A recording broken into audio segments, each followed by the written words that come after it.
Mr. President, Russia is waging war the likes we have not seen since World War II. They are waging war on freedom and democracy. Over recent days, the world has watched in horror as Russian troops have invaded and brutally attacked Ukraine and Ukrainians. So far, the estimates are that 350 Ukrainians have been killed. We really don't know what the number is, but we do know that countless civilians have been injured, and more than 500,000 Ukrainians, including women and children, are now refugees. This invasion was not weeks or even months in the making. This has been Moscow's plan for years. Putin has made no secret of his desire to redraw the maps of Europe and to restore the Russian Empire. That's why in 2008, Russia invaded Georgia, the nation of Georgia. In 2014, it invaded Ukraine for the first time since the end of the Cold War, taking the Crimea region.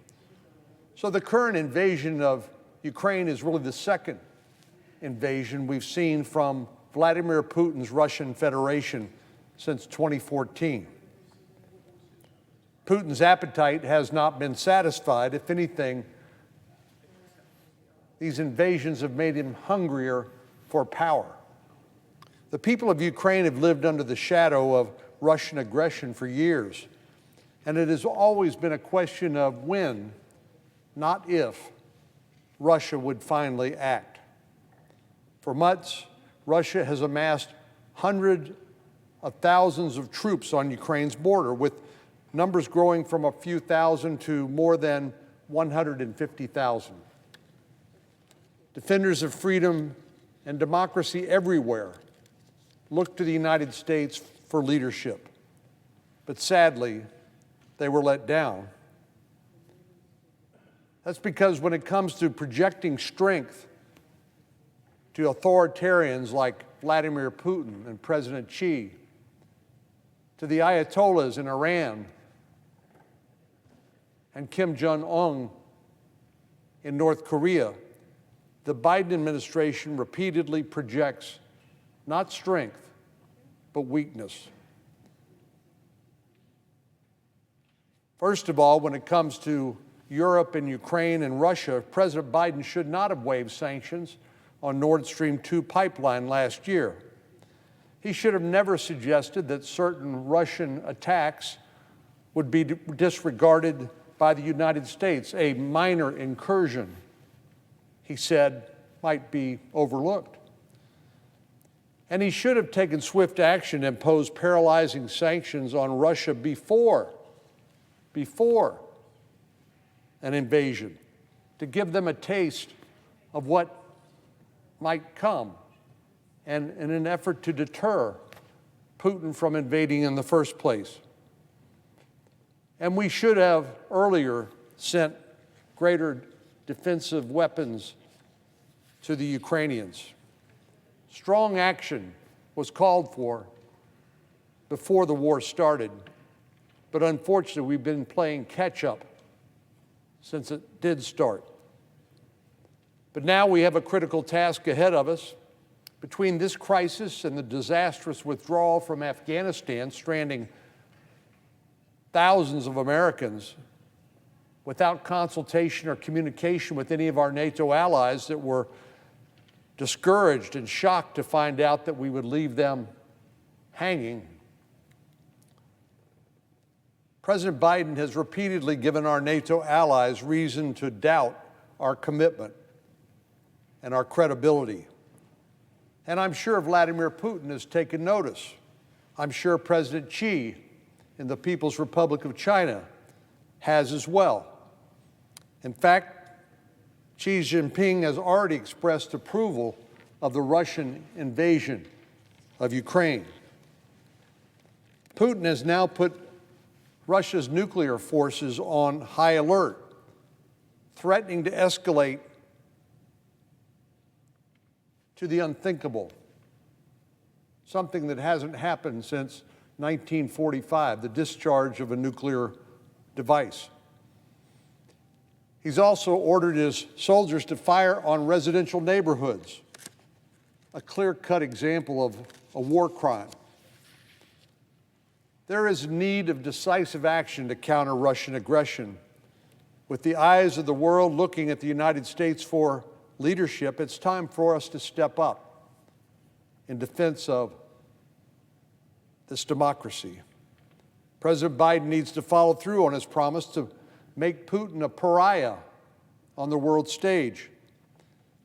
The Biden administration has put harsh sanctions on Russia, but its most valuable asset remains virtually untouched, and that's Russia's oil and gas sector. Even as Russia wages a brutal war against the people of Ukraine, it's exporting energy to the rest of the world using the profits, $100 oil and higher, to fund the war against innocent Ukrainian citizens.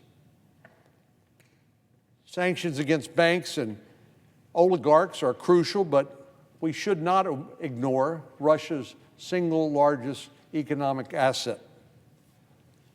The United States must identify ways to offset the global demand for Russian energy, both here at home and with our oil-producing allies abroad, so we can cut off Putin's biggest stream of revenue. That would be the biggest and best sanction of all. Our friend John McCain used to joke that Russia was a gas station masquerading as a country, to make the point that their oil and gas sector is the single most important part of their economy. And yet, so far, the United States government has left it relatively untouched and unscathed. In addition to economic penalties, we must provide additional material support for Ukrainian forces to sustain their heroic and inspirational fight against Russian aggression. A few weeks ago, I began working with a bipartisan group of colleagues on a far-reaching bill to counter this aggression. This package included legislation that I introduced called the Ukraine Democracy Defense Lend-Lease Act, reminiscent of what the United States did when Britain was hanging by a thread under Nazi aggression in World War II. Just as we did in World War II for our allies in Britain, this bill would ensure that Ukrainian forces and the Ukrainian citizenry had the defensive weapons, the air power, the ships, whatever they needed in order to defend their sovereignty. It also included security assistance as well as sanctions on Russia. And even though we agreed on a bipartisan basis on the vast majority of what was being discussed, the administration's opposition prevented us from reaching a final agreement.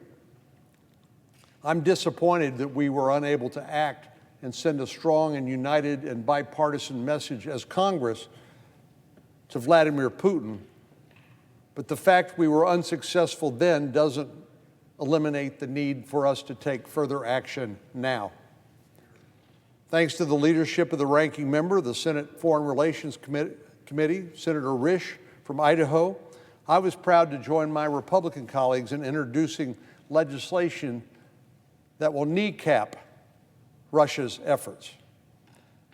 The Never Yielding Europe's Territory Act doesn't just support Ukraine or impose economic consequences on Russia or counter Russian aggression. It does all of the above. This legislation includes a range of measures to strengthen Ukraine's ability to defend itself, including my Lend-Lease bill. It imposes harsh economic consequences on the Russian economy through far-reaching sanctions. As we all know, Senator Menendez, the chairman of the Foreign Relations Committee, and Senator Risch, the ranking member, negotiated for days, indeed weeks upon weeks, but were unable to come up with a bipartisan package. I'm especially disappointed that today, when Senator Risch offered to take up and pass this bill by unanimous consent that it was blocked by one of our Democratic colleagues. I wonder what kind of message that sends to Vladimir Putin. Not a good one. America stands with Ukraine, and we must do everything in our power to help Ukrainian forces defend their freedom and their democracy. Through the devastation that we've seen over the past couple of days, we've all been inspired by the strength and courage of the Ukrainian people.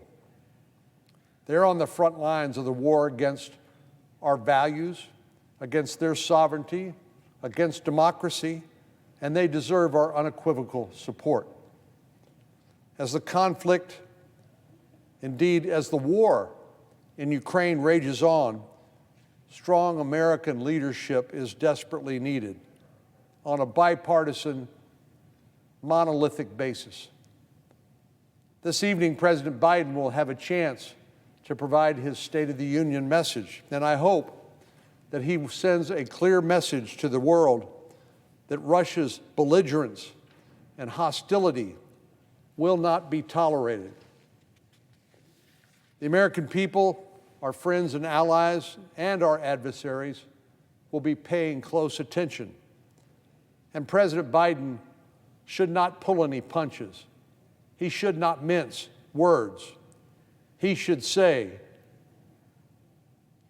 that America stands with Ukraine, and we will not tolerate, as civilized nations, as democracies, a blatant attack on a fellow democracy.